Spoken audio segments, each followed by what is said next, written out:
Welcome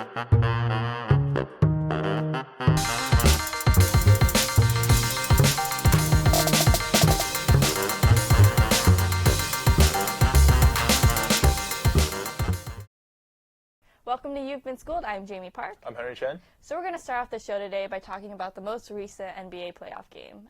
OKC Thunder against the Trailblazers. Ended up 118 to 115. Trailblazers took it home and ultimately won that round of the playoffs. Yeah. But who do you think's to blame in this OKC Thunder failure? For me, it's definitely Russell Westbrook. I mean, he's not been playing well. I mean, to me, all he cares about is his stats, his triple-doubles. He doesn't really care about whether he's going to win. I don't know. I think for me, this is more a reflection that Damian Lillard and like McCollum and just the Trailblazers in general are a really strong team this year. That Lillard is one of the best players in the league. He scored 50 points. He made that clutch shot at the end of the game. I think this is more of a reflection of him, Lillard as a player. Yeah, I think Lillard's been playing really well this entire playoff up until this point. But again, Westbrook, what are you doing? Like, come on, man, you got to step up. You know, like, this is your team. He's the face of the franchise, and for him to, not being a coachable player, for him to be, for him to be someone who cares about his stats so much over his team's success as a whole, I think that just blows. See, I don't think I would put all the blame on Westbrook like that. I don't think he's like an overrated player or just some cocky player who doesn't care about putting in the effort. Really? I think this is more of OKC. Their rhythm is a little off right now. They haven't adjusted to KD leaving, which is. But why is that? Why haven't? It's been 3 years since KD left. Don't you think that's too much pressure to put on one player, though, on just Westbrook? I mean, if you're getting paid $40 million a year for the next 4 years. I mean, yeah, that's fair to say, I guess. Yeah. But speaking of the playoffs, so the conference finals are coming up, and what are your predictions for this? For me, the Eastern Conference is going to be Toronto versus Boston. Now, Okay. I know that's controversial because Boston's playing Milwaukee in this coming round. Yeah, the Bucks. Right. And, obviously we know how much of a beast Giannis is this entire season. Exactly. However, Boston just showed the world what a team they are. I mean, they just swept the Pacers. The Pacers is one of the best defensive teams in the league. Okay. And they swept them. I mean, sure, every single of the 4 games have been close, but if you look at it, Kyrie Irving is really stepping up. He's really showing, the NBA why he's an all-star, why he who wanted to leave LeBron all those years ago to be a leader. He's showing that he is a true leader. Gordon Hayward, who has been inconsistent this entire season, again stepping up, showing that even though he suffered from such a bad injury, he's still not over his prime yet. And then the young guys in Jason Tatum and Jaylen Brown, again, playing so much better than they have been during the regular season this season. So I think if you consider all those factors, I think, sure, defensively they're not going to be able to stop the Bucks, but offensively they're definitely going to be able to outscore the Bucks. Okay, so I completely disagree with you here. I think Again, the Bucks are go. going to beat the Celtics. I don't think they're going to blow them out or anything. I think it'll definitely be close, maybe 4-3, I would say. So 4-3 to who? For the Bucks. Okay, the Bucks are going to win. See, I agree with the whole 4-3 thing, but it's going to be Boston for me. But so you're saying Pacers was a strong defensive team. They managed to beat them. I would say the Bucks are probably one of the stronger defensive teams in the NBA.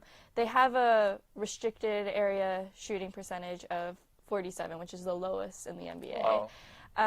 And then you say that Jaylen Brown and Jason Tatum are starting to step up. But this is recent, and the Pacers are one of the lower scoring NBA teams. I think, so you say that the Celtics, if they're going to beat the Bucks, it's going to be with their offense. For sure, absolutely. Just them outscoring them. And I think because the Bucks have such a strong defense that the only way they're going to be able to outscore them like that is if they manage to score a lot of three-pointers. And I don't know if the Celtics are going to be able to do that. I don't know. Celtics have some pretty good So- shooters. Kyrie Irving. That's come on, where baby. I'm standing at. Okay. I agree with you that I think Toronto is going to make it, though. Yeah, Uh-huh. yeah. I mean, it's going to be a really fun series to watch. The matchup between Joel Embiid and the big men in Toronto on Toronto's roster. Serge Ibaka, Marc Gasol. Yeah. All really strong players. But yeah, no, I think we can agree that Toronto probably has the edge. I think because they're a more complete team overall. Yeah, I would say so. Yeah. But so now, okay, moving on to the Western Conference then. Yeah. Now that's interesting. Out of the possible matchups, who do you think are going to make it to, the conference finals? So I think Houston will, but I kind of maybe jumped the gun here and assumed that Golden State was going to Yeah. beat the Clippers, which is the game still going on right The now? game's still going on right now. We yeah. don't know yet We don't know officially yet. what happened, Yeah. but last time we checked, Clippers was actually up. Yeah. But I think either way, I think the Rockets, I think actually Golden State will be the harder opponent for them. Oh, Depending absolutely. on whoever wins. Absolutely. Oh, yeah. But so say they play Golden State. The Rockets beat Golden State 2 out of 3 times this season. Yeah. The Rockets also they have one of those times without James Harden too. Okay. Yeah, And then the Rockets have a chip on their shoulder. They Yeah. lost to Golden State last time in Game the 7. 7th game. Yeah, in the 7th game. That blows. In the Western Conference Finals. Yeah. So I think that morale boost is going to help them.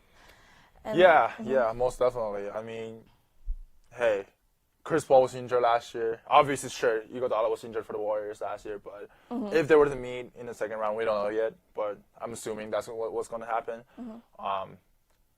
For me, definitely Chris Paul is going to be the X factor. Yeah, I agree with that. In the entire series, just because, I mean, man, what a player. Yeah. Yeah, the guy just doesn't want to lose. Yeah. And now, if he stays healthy, definitely Houston for me. I mean, it's kind of a tough call, I guess. There's some things you need to take in consideration.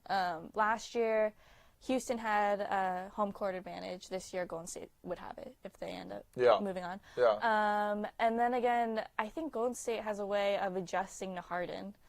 They've played them You think multiple. so? Yeah, I mean they've played them multiple times. Other teams usually takes like 2-3 games for them to finally adjust to Harden and his offense. But I think Golden State is able to adjust pretty quickly.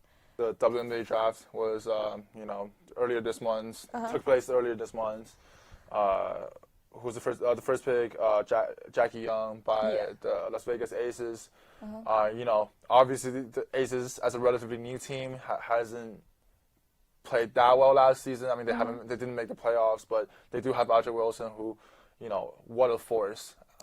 Just incredibly athletic, incredibly talented as a player, especially as a rookie last year, winning all those awards. It's just incredible. What do you think? The combination of these, the addition of Jackie on the Aces, do you think they can maybe move forward, further in the playoff, maybe making the playoffs, maybe even, I don't know, even winning the championship? Yeah, I think that was a great pick for the Aces. And I think that we could see a really different change in the team dynamic of the Aces. When you find a good matchup like that, it really can change things. Jackie Young was a great pick coming from Notre Dame. I mean, I think they have the potential to really turn around their team right here. Yeah. But yeah, it'll be interesting to see. Definitely.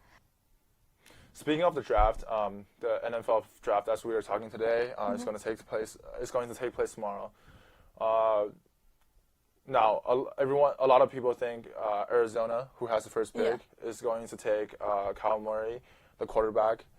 Do you think they're going to make this pick? And do you think if they do you think that it's the right decision to make? I do think they will choose Kyler Murray, and I do think it'll be the right decision. I think Kyler Murray, looking at it from the other way, deserves to be the number 1 draft pick. I Really? think, I That's think he's interesting. the best player. Yeah, he's the best college player right now. I think the team should be, or Arizona should be able to choose the best player, best college player out there right now. See, I just can't agree with that. Here's the thing: you have to remember, Arizona picked Josh Rosen Yeah. out of UCLA, Uh-huh. who's also a quarterback last year, with the 9th overall pick, or no, sorry, with the 10th overall pick. But that was a 10th pick. Right, but here's the thing: back-to-back quarterbacks, Okay. back-to-back quarterbacks in the first round. Is that really a good look? On the organization? See, my thing is, this is business. They're getting the number 1 draft pick. Shouldn't they choose just the top player then? They absolutely, but I think they should also consider what they need most on their team right now. And I think quarterback is not the first position that they need to improve on. Josh Rosen, as a rookie from last year, obviously has his flaws. Can't move that well. His decisions are questionable sometimes, but I think I think the organization should just give him a little bit more time to grow and to improve. And But this is an opportunity for them to choose the best player in the. I mean, to sit back and wait for a quarterback is kind of a big deal, isn't it? But to pick a rookie quarterback, like, do they really want to go through that whole thing again with Josh Rosen as they did last year? I don't know. I just don't see that happening. See, I think Kyler Murray is such a good player that I think if they don't pick him, it's like an opportunity loss. All right, see, I think they should choose Kyler Murray and then trade Josh Rosen. Really? Yeah, You think, I mean, you think, and you think it's Murray's a better player? business. You think It's- Murray's a better player than Allen is, or than Rosen is? Sorry. Yeah, I think he is. I think he's an amazing athlete. His list of stats goes on and on. And whatever team picks him up is going to have a new threat on their team. That I agree with. Yes, he's. I mean, just what an athlete, right? Yeah, he plays football and collegiate baseball. Yeah. I mean, and he was drafted by The by MLB. the MLB, exactly. So I don't know how he does it, but he's a talented kid. Yeah. Well, that's all we have for you today. So thank you for joining us. This has been You've Been Schooled. We'll see you next time.